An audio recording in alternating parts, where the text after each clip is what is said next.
Okay, hello. We're going to solve cubic equations. And this is an incredible story, the story of how people first came up with the cubic formula, a formula which will solve any cubic equation. And this has been told a million times by many people who are very knowledgeable, so this is not the only place to get this kind of information, and I myself have only finally learned this week, but okay, here we are, we're going to do it. So suppose we want to derive the cubic formula. Oh, this is not going to be either deep, original, or historically accurate, or any of those kind of things. This is just my take. I am going to kind of go into more detail on the things that the smart people skip. And okay, I should say I'm a high school teacher, so this is going to be appropriate to high school students, I would say. Okay, so solving cubics, how are we going to do this? Well, it's like we have an equation. So ax cubed plus bx squared plus cx plus d equals 0. And okay, we want to solve this, and this seems, really hard. So all right. And we're also going to be kind of casual here and not keep super careful track of all of our various changes, because I think the most interesting part of this whole story is that you can sort of transform and massage cubic equations and cubic functions into various kind of forms. And so the very first thing we're going to do is just get rid of that a, man. I don't really need this a here at all. So if this is a function, you can't just go dividing by a. But if we're just trying to find the roots of a function, if that's all we care about, then it suffices to solve this equation. And to solve this equation, I don't really need this coefficient to be 1. So if I divide through by a, well, I get x cubed plus b over a x squared plus c over a x plus d over a equals 0. And okay, well now I just have a cubic equation with leading coefficient 1. Okay, so in a thing that people will either find refreshing or infuriating, I shall now, not kind of keeping track of my steps or anything, I will simply say that in order to solve a general cubic, it suffices to be able to solve cubics of this form. So what I mean by annoy people is that, well, this d has no relation to the original d, and okay, if you want to be careful about this, you can. But for me, being kind of casual now, I say, well, if I can solve any equation of this form, then whatever method I use to solve this equation will be used to solve the more general equation. Okay, so that's kind of like step 1. I will never again consider a cubic with leading coefficient other than 1. Alright, so then things get kind of weird. Well, okay, what's next? Well, wouldn't it be nice if all my cubics were glorious, simple, beautiful, and symmetric? What's an example of a really nice, so this is kind of what I wish. I wish that all of my cubics were odd. So take a nice function like f of x equals x cubed minus x. Well, this is just a really nice cubic because this factors as, x squared minus 1, so x minus 1, x plus 1. And okay, it can be seen just by inspection that this is an odd function. And what you get is this glorious amount of symmetry where, okay, you have 1, negative 1, and yeah, so there it is. And the roots are of course extremely obvious in this situation, but I want to sort of stress that, like, this is the cubic shape, man. Just like every line is a line, every parabola is a parabola, every cubic is like this. Okay, but stretched perhaps in some kind of way. So it's not just a translation of this, not just a dilation of this, but performing some other kind of stretch perhaps such that it looks almost nothing like this. But fundamentally, kind of deep down, every function wants to be, every cubic function wants to be this simple, beautiful, highly symmetric, odd function. Cubics are fundamentally odd, and if they're not odd, you can kind of make them odd, or almost make them odd, or something like that. Okay, what am I talking about? So okay, so this is what I sort of wish. I wish every cubic were very kind of simple and beautiful like that. Could I somehow force my generic cubic to be in this kind of form, such that the roots then become obvious? Well, no, not quite. But okay, maybe now just considering a different thing. This video is going to be a little bit all over the place. So now just consider cubics with no constant term. So that seems like something we can get a handle on. So cubics with no constant term, well, what's up with that? What do they look like? Perhaps that's another sort of simple case. If we get rid of the d, can we then solve that cubic? Well, yeah, of course we can, right? Because if there's no constant term, well now I'll take a function which is x cubed plus bx squared plus cx, and of course now this is immediately solvable because I can find one root, which is 0, and then this is just a quadratic left over, this quadratic quotient, and so what are the roots going to be? Well, they're going to be 0 and just the quadratic equation applied here. So negative b plus or minus square root of b squared minus 4ac. Well, a is just 1, so b squared minus 4c all over 2. Okay, and so if I wanted to sort of think of, well, okay, so what am I trying to say? Oh yeah, so in fact, every cubic with no constant term is not quite odd, but it's something else. It's actually something else. Well, it's just a cubic with no constant term. Let's just make a picture of it. What does it look like? Maybe this is worth doing. Maybe not. This is x times. Well, once I know that these are the roots, I can sort of even factor it as. Yeah. So it's x minus.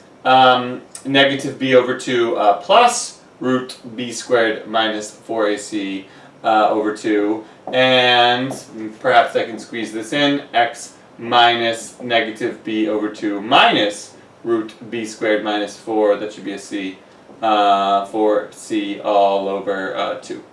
Okay, and can I make some kind of sense of this? Well, I can draw a picture, perhaps, of what this generic cubic is going to look like.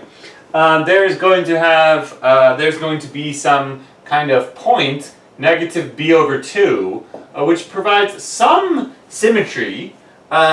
Symmetry only in the sense that the roots of the function are going to be sort of symmetric with respect to negative b over 2.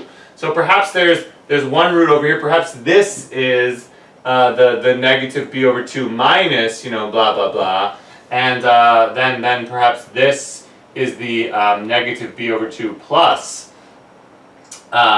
root b squared minus 4c over 2, and this is, I guess I can just write it, minus root b squared minus 4c over 2.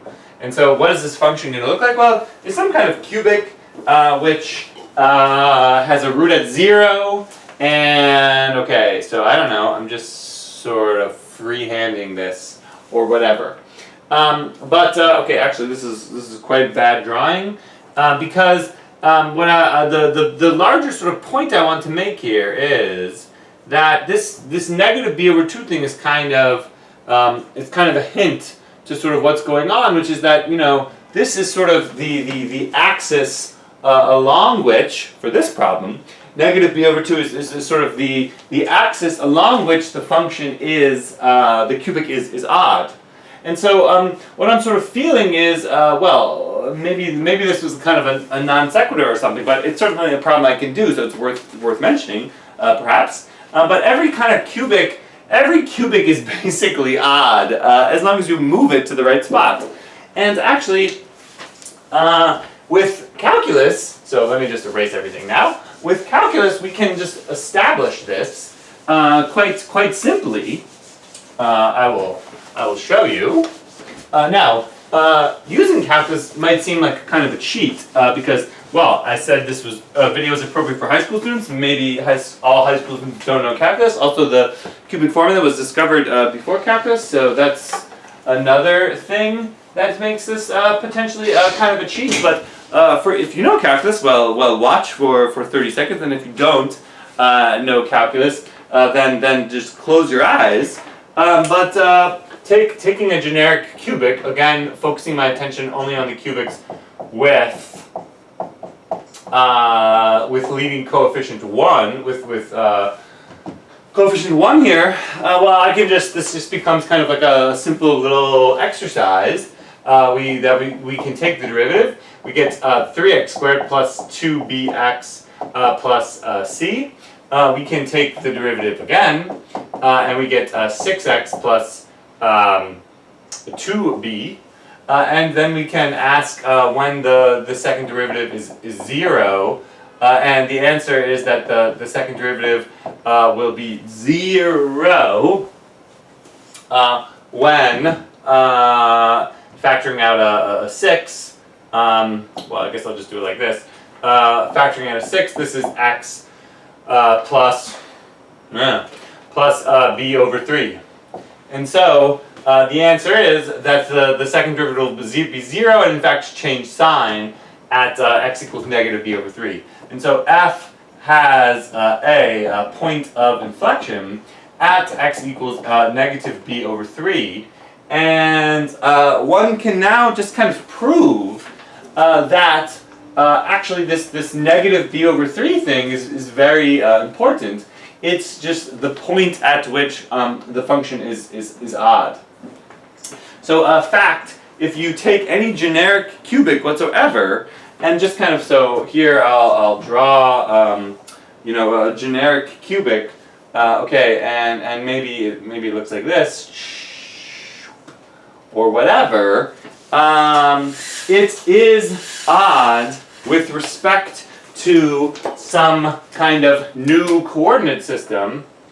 So whatever, like this. This is the point of inflection, and this point here is negative b over 3.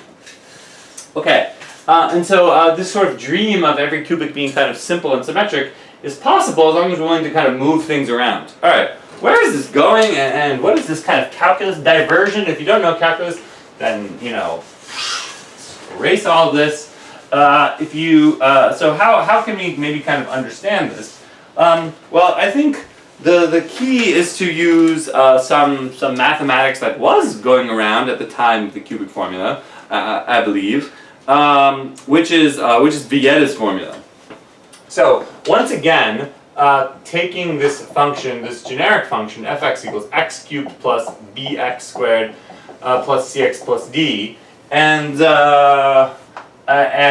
applying a sort of a fact about algebra. One fact of algebra is that if you factor out the leading coefficient, in this case I don't even have to because the leading coefficient is 1, the coefficient of the quadratic term will be the sum of the roots. So this b here is the sum opposite of the sum of the roots. Okay, this is a kind of well-known or obscure, depending on your background, fact about polynomials and their roots. This is Vieta's formula, also known as the sum and product of roots formula. Something you maybe learned or never did. Yeah, okay. How do you prove this? You just take a generic cubic, x minus r1, x minus r2. So you take a generic cubic and you suppose that it has 3 roots, and you maybe even have a leading coefficient, and maybe you don't. And when you multiply this all out, leaving the leading coefficient on the outside, you just find, I promise you, or you can just try it, that when you multiply this all out, that's what you find, that the coefficient of the quadratic term is the sum opposite of the sum of the roots. Okay, so what I want to do is I want to sort of understand how this relates to this problem that we were just trying to solve. this problem that we were just trying to solve is kind of trying to find, what's the sort of midpoint of the cubic. Okay, if you're in calculus, you would call it the point of inflection, but actually it is a point of inflection is kind of irrelevant to us. I just want to think of it as like, it's the symmetric point. It's the midpoint of the cubic. It's the point where things are kind of nice. And that point is in fact at the average of the roots, which I think just seems totally reasonable. And maybe now let's just kind of do a quick example. Okay, and this entire, well, let's just do the quick example. Maybe we're learning something here. Someone is. So let's take a function. Here it is. The function is x cubed plus 6x squared minus 4x minus 10. Okay, great. What do I have to say about this function? Not much. I have graphed it, which I'll try to represent this graph right now. It's going to be pretty crappy drawing. Well, there's a root at around negative 6.5, not exactly.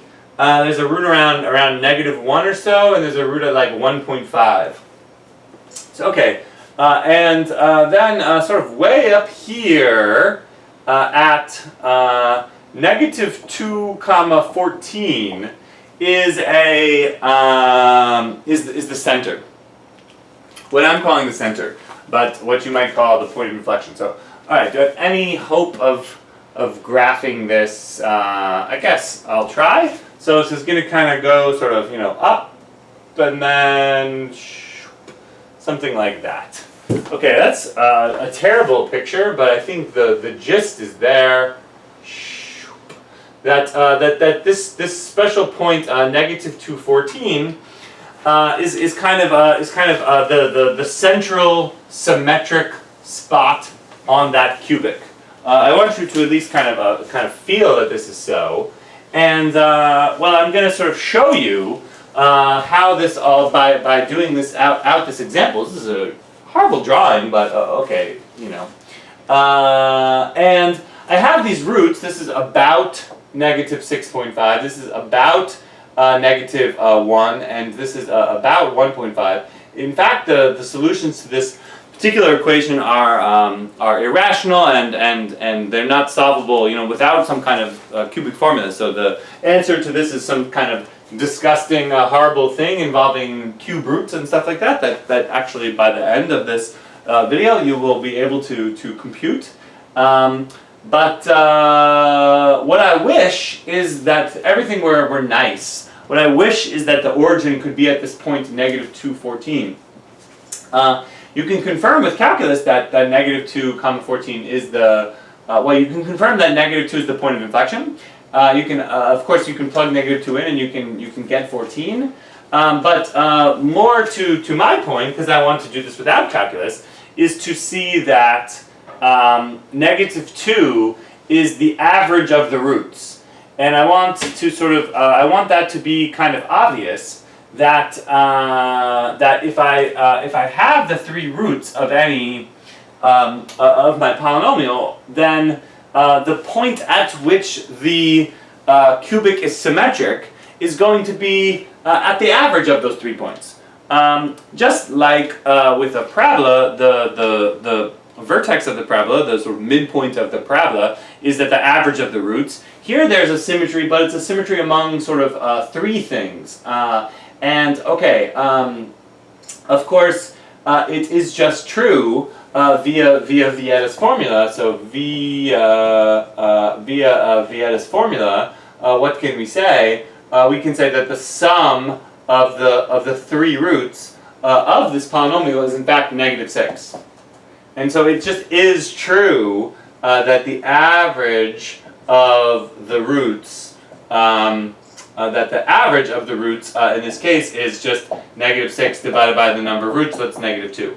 And so in some ways, I guess it's just a trivial calculation using Vieta's formula, which I hinted at the proof is the proof of Vieta's formula is trivial, and it's a trivial application of Vieta's formula to say that the average of the roots is negative 2. But what I wanted to convince you of, or at least make you feel that that this point negative 2 is kind of like this average of the three roots is actually the center of the cubic. I think that's kind of plausible, right? That okay, if you take these kind of 3 points at which the curve is at some, I mean it's sort of arbitrary to take the y value y equals 0. I think there's nothing special about that. But if you average those three numbers, then you'll arrive at this this kind of midpoint. Okay, and let's see it in action with this particular function. So what I'll now do is I'll introduce a new function g, which is just this function moved 2 to the right. And if you move this function 2 to the right, then it should be like a kind of a quite nice function. And so let's do that. It should be suddenly kind of become symmetric. So okay, well, what is g? Well, it's just going to be, as I said, x minus 2. I'm gonna actually just do this out. So this is maybe kind of boring or tedious or something, but that's the point of this video, is to go into the details that others skip. So all right, what do we get? X cubed minus oh boy, better not mess this up. 3 times 2 x squared plus 3x 4. So that's just 12x. Yeah. Minus 8, and then this would be plus 6x squared minus minus 4, so minus 24x plus 4, so plus 24 minus 4x plus 8 and then minus 10. Okay, so I probably did that right. 3x squared 2 minus plus 3x 4. Yeah, that's just right. Plus 6x squared minus 24x. Plus 24. Okay, so what is this big mess? It's x cubed. Something kind of magic happens all of a sudden now, which is that the quadratics cancel, and this is kind of where the quadratic terms kind of cancel. This is where this whole thing is kind of going. That I can sort of make this quadratic term disappear, in fact, I just have done so. So the negative 6 and the 6 would cancel, and let's see, so our linear term should be something like negative 20 and 12, so, oh my god, negative 12, negative 16x, and then 8 and negative, so negative 14. Yeah. Okay, so what is this new function g? Well, first of all, I want to convince you that it lists, well, I think you should feel that this function somehow got a lot simpler all of a sudden. And all I did was move this function over 2, and I can even kind of draw this new function now or something. Well, let me just, to my extremely terrible graph that I already have here, it's really quite incredibly terrible. I will add a new graph. So what should happen is everything should be moved over 2, so the roots will be moved over 2, and something like that. But now it's not going to go through negative 2, 14 anymore, it's going to go through 0, 14. So, so everything's just going to be shifted over 2, shot. Okay. And picture almost incomprehensible, but okay, do we notice that we kind of got rid of the quadratic term? So that's really great. This is a significantly simpler function to deal with, but finding the roots of this original cubic seemed almost impossible. Finding the roots of this function doesn't seem any easier, really, but there's a clear relationship between the two of them, which is that the roots of this function are precisely 2 more than the roots of this function. Therefore, this is the big whole thing we're leading up to. Therefore, if I want to find the roots of a generic kind of cubic like this, wouldn't it be nice to instead deal with this only slightly modified, but significantly simpler, owing to the absence of the quadratic term, function, which has roots which are merely 2 more than the roots of the previous problem. So if I could just find the roots of this, then I just subtract 2 from each of those 3 roots and I get the root of this one. Alright, so I'm kind of going into all the detail and the motivation and the understanding for why you would want to consider a function such as this. This is what's called a depressed cubic. And a depressed cubic is just a cubic with no quadratic term.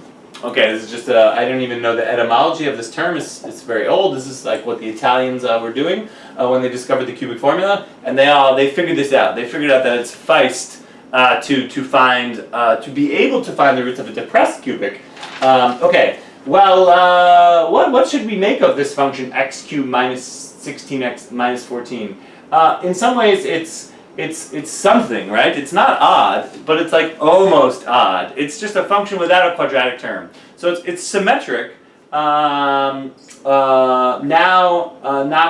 It's symmetric with respect to its midpoint, but its midpoint is now on the y-axis. And so there would only be like sort of one more thing left to do, which would be to, I guess this must be plus 14. Let me just double check this, because 8, yeah, this would be plus 14. Okay, that makes more sense. Also matching with my picture. So the final thing to do would be to move this whole thing down 14. And if you move this whole thing down 14, well then you get x cubed minus 16x. So I'm calling this function h. And aha, what is this function h? We're back now to where we started, right? This function h is x minus 4, x plus 4, back to the simplest possible, wonderful, symmetrical function, which has roots that are totally kind of obvious. So I don't know. There's 4 maybe, and there's this, and now it goes right through the origin, and okay. And so this is the same shape. I hope I've convinced you in a kind of a roundabout way that this extremely simple, bordering on sort of obvious and totally knowable cubic function, x cubed minus 16x, whose roots are simple and nice, and which is odd and which is symmetrical and everything. This is the exact same shape as my original function. All I had to do was move it over and down.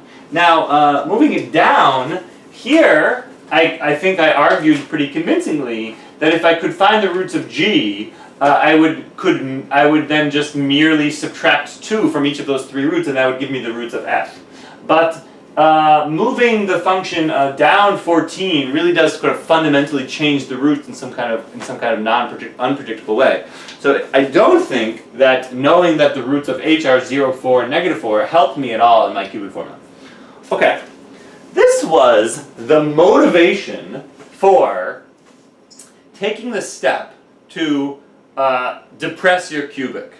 Take any cubic, and if you're just willing to agree that there's this point called the center, that the center is to be found at the sum of the roots, that if you just move your cubic to that center, then the quadratic term will disappear, and you have a simpler problem on your hands. Okay, so this is the thing that people just kind of jump in and say. So perhaps they're right to just jump in, or perhaps you wanted a little bit more motivation and understanding, and maybe you got it. Here's your cubic by Vieta's formula. So by, I think I said this already, but I'll just say it again. By Vieta's formula, the sum of the roots is going to be the opposite of the quadratic term. So negative b, and therefore the average of the roots will be at negative b over 3. And so what we have is the following kind of situation. I don't think I drew this exact graph before, but you should sort of imagine, and here I guess I'm taking b to be positive, so negative b over 3 is going to be a negative number, so there's negative b over 3. So sort of somewhere down here is the center of my cubic. And, well, perhaps the cubic looks oh man. Needed to do some freehand cubic sketching practice or something before making this video. But, okay. That's not totally terrible. It's actually pretty terrible. Hold on. Something like that. We'll go even more kind of up or something. Oh, wow. Okay, so anyway, that's not the worst cubic ever drawn, but almost. Well, what am I trying to give you the feel for? I'm trying to give you the feel for, once again, but this time now in general, that it is the average of the roots at which the function, the cubic function has kind of like its center. Okay, so here's the dream, and maybe you didn't need any of this motivation, and you could have just been told this. But the dream is, hey, let's move this function over. Let's just take this function f and shift it to the right by b over 3. And if I shift it to the right by b over 3, then it's not quite odd, but it's this other thing that doesn't really have a name. Well, it's missing the quadratic term. So it's a depressed cubic. Okay, but I really want this center to kind of be on the y-axis. Okay, so without further ado, we do it. I'm going to go into all the details. So I just pick a new variable or something. Well, maybe I don't even need to pick a new variable. So maybe I'll just say, okay, this is f, right? F is x cubed plus bx squared plus cx plus d, and let's make a new function g. And what is g? It's just f moved 3 to the right. Moved b over 3 to the right. So f is just or g rather is just going to be f of x minus b over 3. And this is just the transformation that they just tell you to perform. So let's just do this. This is now we're just now doing in general what we did 5 minutes ago with that particular problem. So now I have my generic cubic leading coefficient 1, and let's write a new function which moves this whole thing over by b over 3. So that's what we'll do that. Okay, so I'm just gonna do this. So cha cubed plus x minus b over 3 squared plus c x minus b over 3 plus d. Okay, now what? Well, just do this, right? So just gonna use the binomial theorem. So that's x cubed. I'll just go slowest, so I don't mess up. Minus 3x squared times b over 3 plus 3 b squared over 9x minus b cubed over 27 plus b times, what's all this? Well, it's x squared minus 2b over 3 plus b squared over 9. And I'll say that, by the way, that just no one ever does this, minus bc over 3 plus d. Everyone just kind of leaves this as exercise to the reader or something, but here we do it, man. So what do we get? X cubed minus bx squared plus b squared over 3x minus b cubed over 27 plus bx squared minus 2b squared 3, it should be an x there, 2b squared 3, yeah, plus b cubed over 9 plus cx minus bc over 3 plus d. Okay, well, does anything good come of this? Yeah, I have only two quadratic terms and they're gone. So exactly what I kind of hoped to happen did happen, and in some ways I've kind of just proven my point already. So what do I get? I get x cubed, quadratic term gone, linear term something kind of gross. Okay, what do I get? Linear term becomes c minus b squared over 3. This part I did do out. Yeah, that's right. And then so that was just these three terms. Cha cha cha. And then I'm left with some gross thing. So I don't know. Is it even worth doing this? That's 3/27 minus 1/27. So that's plus 2/27 b cubed minus bc over 3 plus d. Okay. What is this? What have I done? I've created this new function g. What are the properties of this new function? Well, it has no quadratic term. What are the other properties of this new function? Well, it still has cubic coefficient 1. And the key idea here, and I won't write this down, I'll just say it out loud because I think I've said it already several times, is that by simply moving this function over by b over 3, I haven't really changed anything. So my now goal is to find roots of g. To find the roots of g.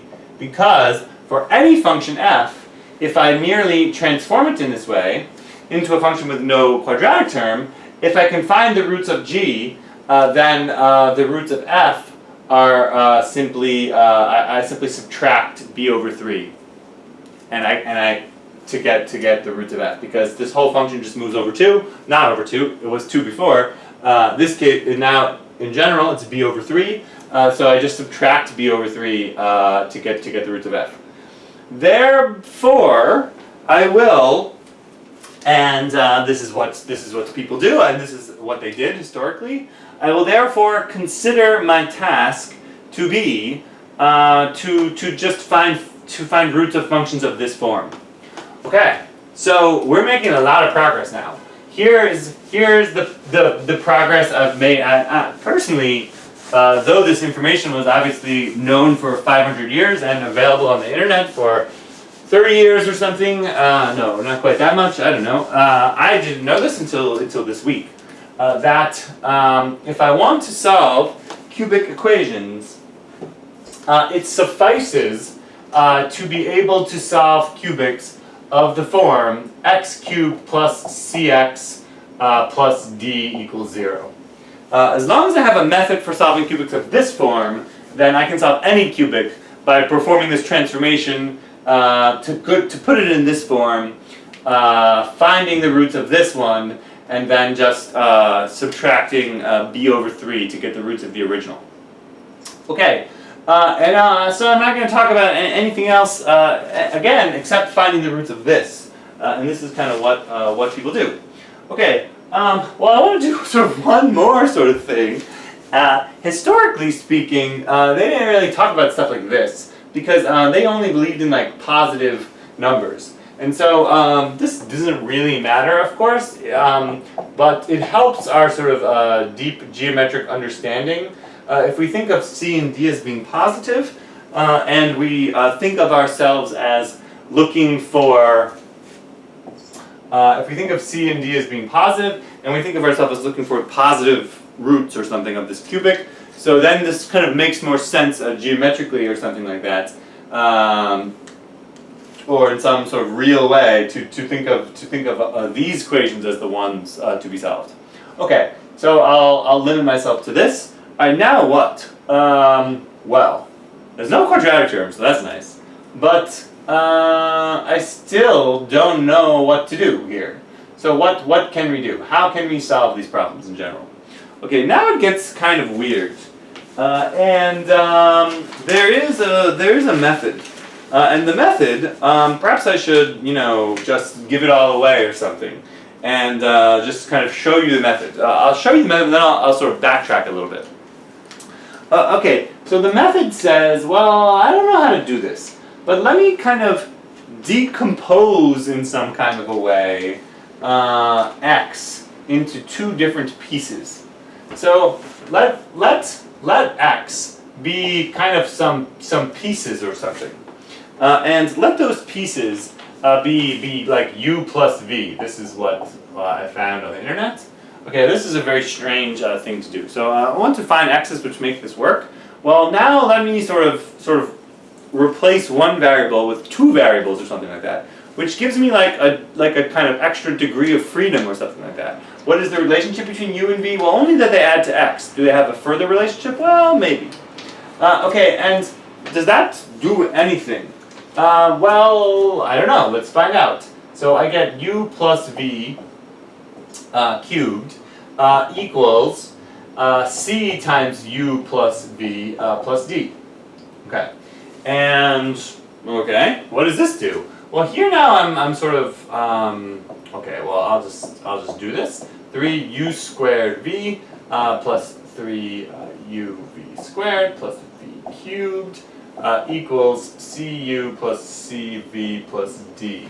I think I don't even want to really multiply that out. So now, what is worth mentioning here? Well, now we can kind of sort of grab these two cubes or something, u cubed plus v cubed, and oh man, and then we can also sort of factor out a 3uv from both of these two middle terms. So we have 3uv, and then that gives me u plus v. But then we also had cu plus v plus d. All right, what is happening? Why? I seemingly have thrown kind of motivation out the window. I'm gonna sort of backtrack a little bit, but here's the kind of idea is that I want to well, let me just put this down. I want to. Before I put it down, yeah. Okay, so I get u cubed plus v cubed plus, and now let me sort of move this this first term over to the other side, and so this gives me like u plus v times 3uv minus c equals d. All right, and now suddenly there seems to be some kind of hope of solving this. Because, well, I guess here's one way of looking at it. If I want to find out what x is that satisfies this equation, then I could sort of create the kind of harder problem for myself of something, or something, of finding two numbers which satisfy this relationship. So if u and v satisfy this equation,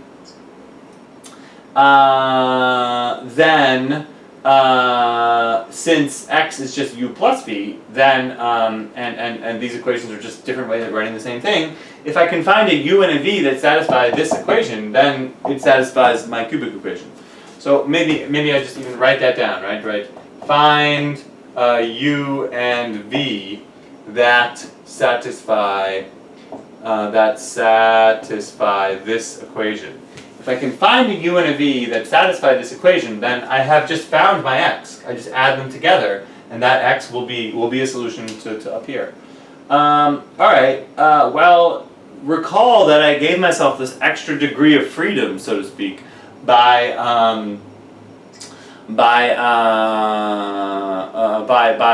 sort of splitting x into two numbers. So actually, in addition to u and v adding to x, I can impose some sort of further restriction on them. And so, wouldn't it be nice if this whole thing just turned out to be 0? I sort of wish that this were 0. And if I wish that that were 0, what I'm really saying by that is, man, wouldn't it be awesome if if 3uv minus c were 0. And if 3uv minus c were 0, okay, so that's just like saying that uv is c over 3. And then, okay, so what?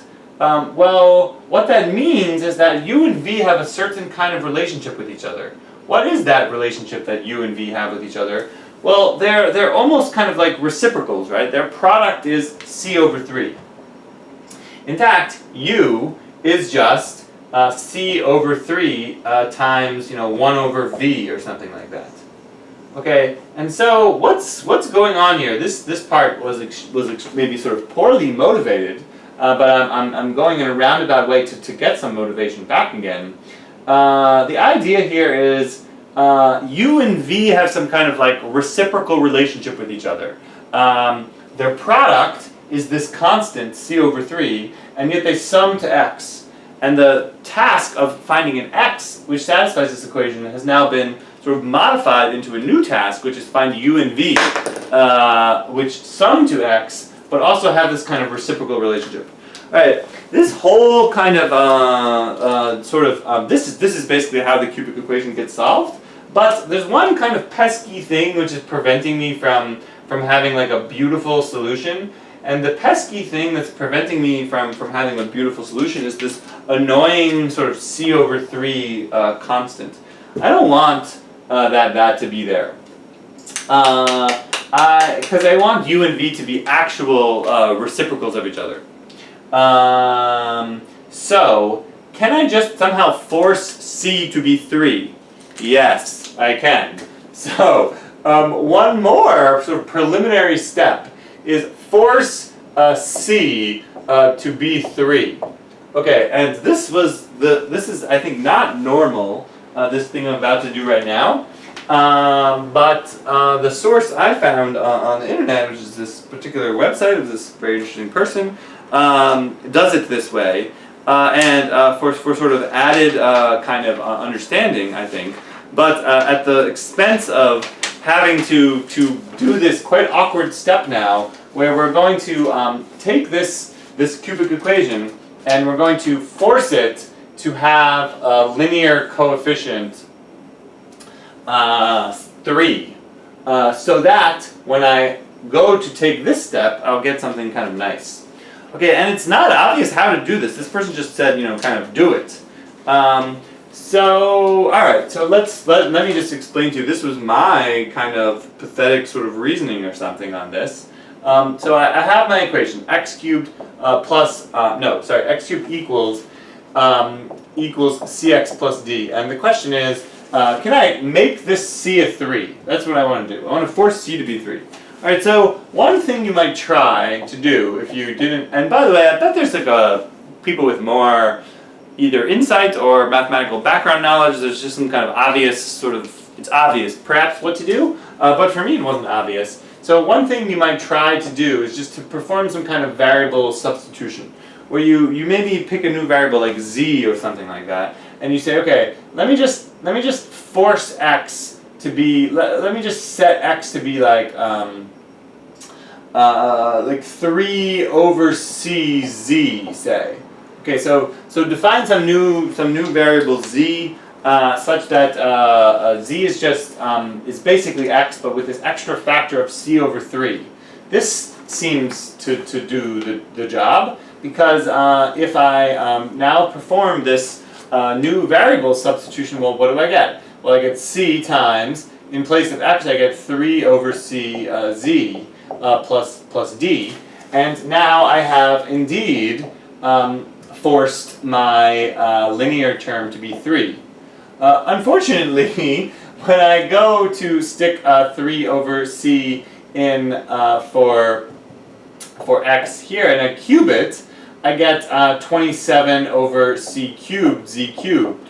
And so now I ruin the other kind of thing that I wanted to be true. I wanted my cubic coefficient to be 1.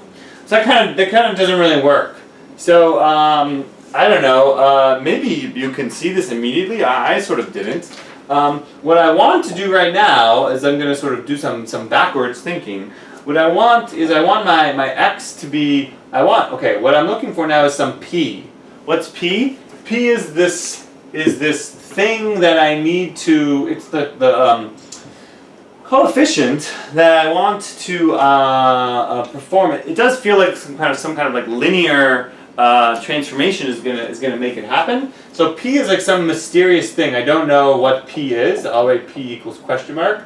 But I want to perform a variable substitution, some sort of transformation of my input with some sort of linear factor, such that I can make this coefficient be 3 and still have this be 1. Okay, and so well, now I just kind of do it, right? So we say if x is pz, then what's x cubed? Well, it's going to be, pz cubed equals c times x is pz, so then that's plus d. Okay, what have I accomplished? Well, not much. So I have p cubed z cubed equals cpz plus d, and yeah, now I'm going to divide through by p cubed, so I get z cubed equals. When I divide through by p cubed, I'm going to get c over p squared z plus d. And it's that which I want to be 3. Okay, in other words, I am working backwards by creating a kind of temporary dummy variable p, and I'm saying, what do I need to, how do I need to sort of modify this so that my coefficient will end up being 3? And okay, well now I just have a little equation to solve, right? C over p squared has to be 3. So what is p? Well, p is therefore a root c over 3. So this was to me totally not obvious transformation, not obvious that it even works or where it came from or how you would come up with such a thing. Okay, so just to do it once and for all now, what do we have? We have our equation x cubed equals cx plus d. And now, says me, I'm going to perform a substitution. And the substitution is to let x be root c over 3 times z. And I've sort of explained where I came up with that. Now if I just stick it in, according to my algebra, this is just all going to work. So I get root c over 3 z, that whole thing is being cubed, equals c times root c over 3 x, or rather z, plus d. And now what do I get here? Well, I get like c root c over 3 root 3 z cubed equals c root c over 3 z plus d. And sure enough, what happens when I just multiply this whole equation by 3 root 3 over c root c, then on the left I get z cubed, and on the right I get that should be a root 3. I get 3z plus d. No, well, not d anymore. In fact, it's going to be some gross, terrible thing like, 3. Well, it's going to be 3 root 3 over c root c d. But here's what really matters. What really matters is I have performed a transformation, and I have kind of forced my linear coefficient to be 3. Is this all really worth it? Maybe not, but maybe. Well, what? Just to kind of clarify one more time, if you're still watching this, that's amazing. I started up here with this x cubed plus cx plus d. And I had already agreed that it sufficed to solve equations like this.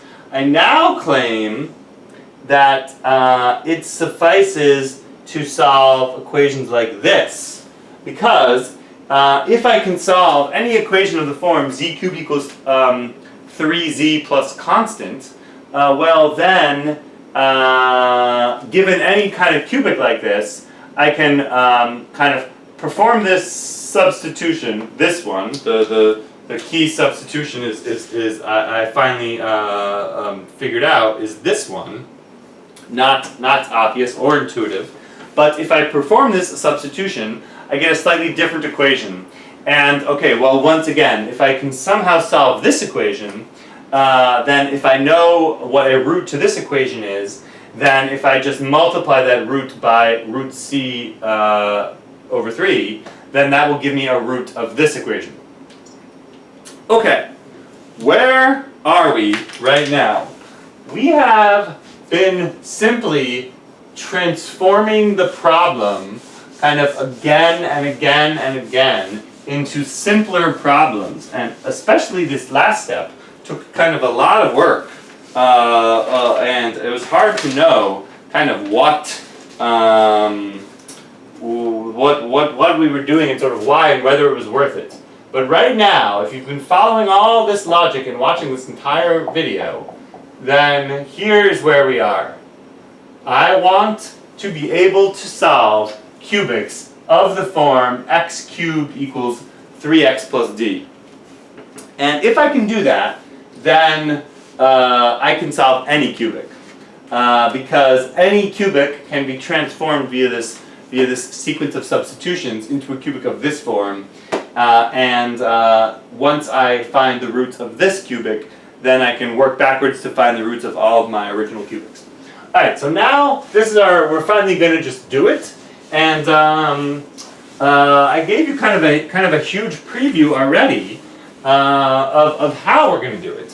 And in fact, I pretty much just did it already. But we're going to sort of do this splitting thing where we split x up into pieces.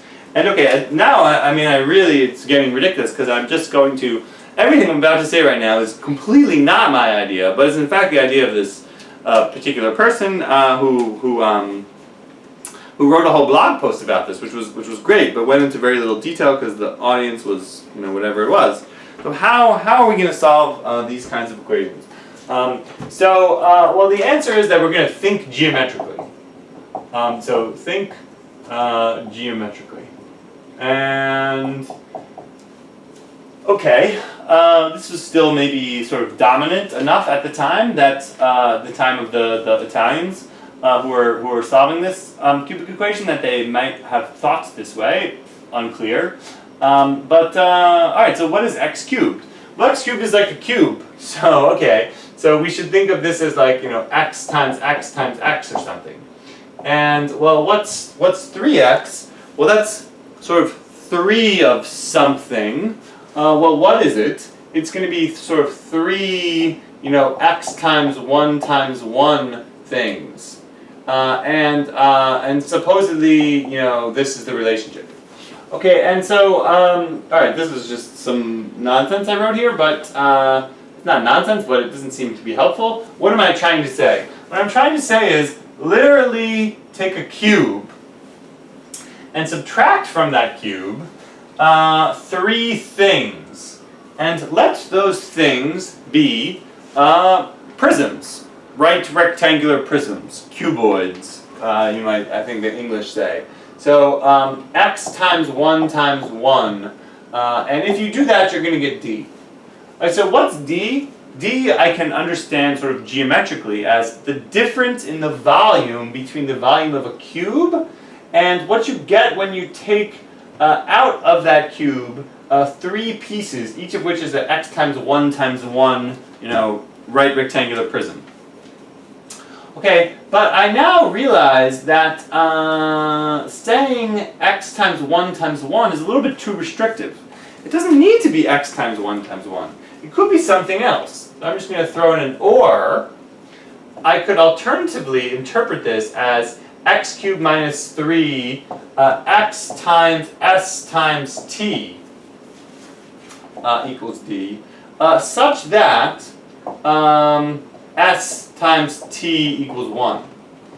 And so here's where I wanted to, and maybe this was worth it and maybe it wasn't, I really wanted to sort of push for this simpler form where the coefficient was exactly 3, because it enables me to see these two numbers as being actually like direct reciprocals of each other. So what I now am understanding is, okay, what are s and t? I'm not really sure. There's some kind of lengths, but there's some kind of lengths whose product is 1, such that an s times t times x cuboid, or I should just say prism, because I'm American. So s times t times x is just a prism, but the volume of that prism is x. And if you subtract 3 of these volume x prisms from a cube of side length x, then you'll get a constant. All right, and so now we're going to just do actual sort of geometry now, right? So imagine you have a cube. I found this to be very hard to imagine, but imagine you have a cube and you want to sort of rip out of that cube 3 prisms. And how are you going to rip 3 prisms out of a cube in some kind of way that makes sense? Well, one of the prisms has side length the length of the whole cube. So now you're sort of imagining, okay, so give me like a prism, one of whose sides is the length of the cube, and the other 2 sides are something else, and then you kind of rip them out. All right, and then says this person on the internet, well, the obvious. So what is this? Let me make sure I have this in frame. Yeah. So what I have here is just a classic. Okay, I just made this. It's just a 3D model with zone tools. And this is just a figure that I've made before a million times that demonstrates, say, basic formulas for the cube of a sum, for example, can be seen from this figure. If you think of one of these medium lengths as A and one of these tiny lengths as B, sure, this is maybe visible, then A plus B is the length of the side of this cube, and so then A plus B cubed, say, for example, can be seen to be, B cubed plus A cubed plus 3 of these stick of butter things, which are each have volume AB squared, and 3 of these kind of phone book shaped things, each of which have volume 3 of each of which have volume A squared B. So this is a kind of a tool for understanding the cube of a binomial. Also, you can derive sort of geometrically the formula for the volume for the difference of cubes this way. Okay, so what are we going to do now? Well, we're going to decompose this in a particular way. We're going to rip 3 x by, so let x be the entire cube naturally, and I want to sort of, can you see it? I don't think I would have seen it had I not made this, or also the person just kind of did it for me. But you can, there is a way to kind of rip off of this, and I'm going to just do it right now, yeah. So I'm going to just take this whole thing off. So what did I just do? I just ripped a whole chunk off of this thing. Is that clear? That's kind of clear. I took off what I had previously called a stick of butter and a phone book. So you just rip this off, and then you rip off another one. So we can just take off the whole top, say. And yeah, chop. So this is another of the same shape. Notice that the length of this is the whole thing. One of the sides is x, and one of them is, and the other 2 are something else. And then you do it again, and you rip this off. Okay, so as this person who's making this website says, make sure I don't mess this up. Yeah. Last piece. Okay, so there's only kind of one, and what you get is a third shape. There's only kind of one sort of intelligent, coherent, symmetrical, nice, pretty way to decompose the volume of a cube. And the only sort of intelligent choice is the one in which you rip pieces away from the cube, 3 of them, in such a way that you leave 2 cubes behind. And if you leave 2 cubes behind, then essentially, let's see if I can say this right. Then the 2 cubes that you've left behind add up to be x. In other words, this entire sort of geometric model was meant to motivate the idea that the particular s and t that we want are some s and t which actually just add to be x. That's the smart way to do it. You have an infinite number of different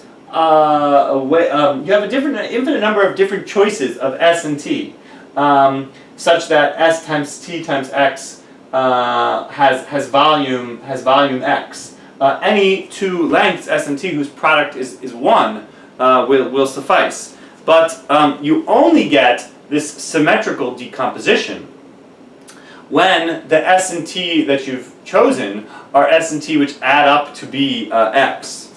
And that's sort of what we get here. Now, okay, this is kind of only a skeleton, but what is the volume of this thing? Well, one of the lengths was x, and then let's just arbitrarily let s be the sort of long one, and t be the short one. So this is an x by s by t prism. And in fact, that's just what these 3 are, right? The 3 prisms that I ripped off this cube, each had, maybe it's just more clear back from the original figure, right? I took off this, and a front. So this shape had volume x times s times t, this shape did, and this shape did too. Okay, so this maybe was better explained in 3 lines of blog than in this 10-minute video digression. But the big idea is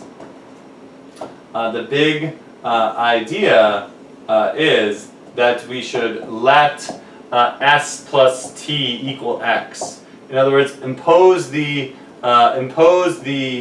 extra restriction that s and t should add to x.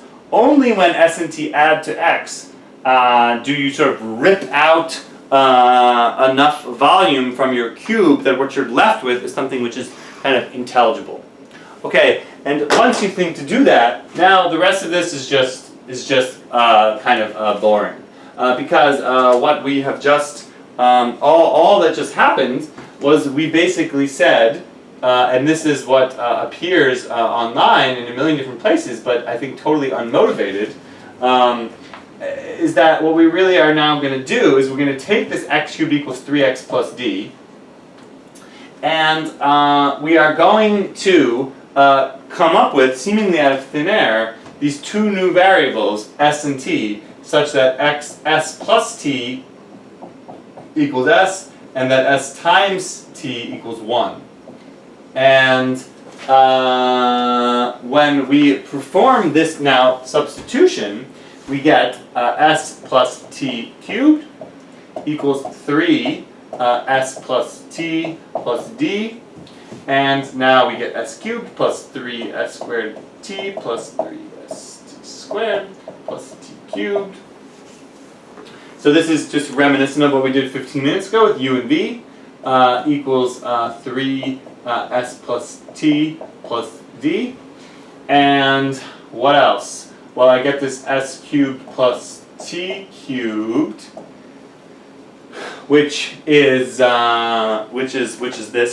this shape. This is the s cubed plus t cubed. I think, yeah, yeah. And where was I going with this? Oh yeah. Oh yeah. So plus.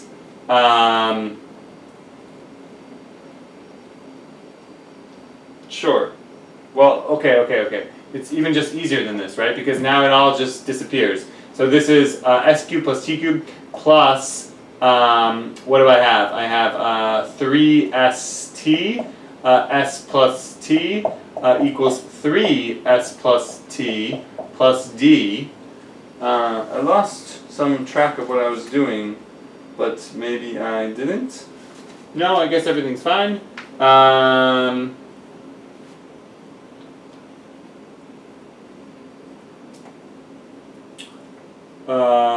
What happened? St minus 3 x st.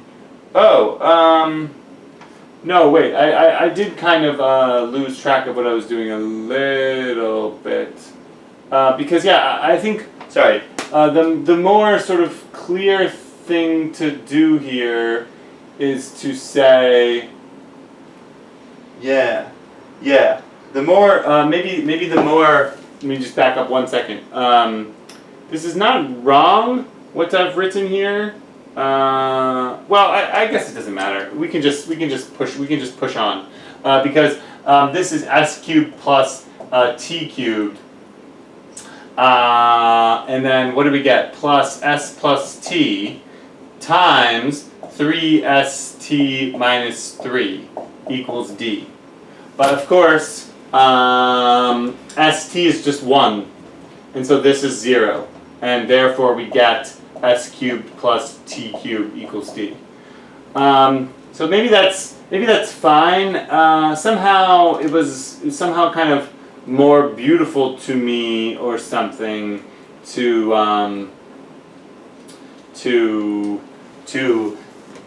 do it like slightly differently. Okay, so sorry, but it's sort of more beautiful to really do the geometry and say, what am I pulling out? I'm pulling out of this cube 3 things, each of which have volume s plus t times s times t. And so sort of applying the fact that s times t equals 1 to this spot. In other words, really sort of taking seriously this geometric idea that I'm subtracting 3 prisms who each have volume x times s times t, where s times t equals 1.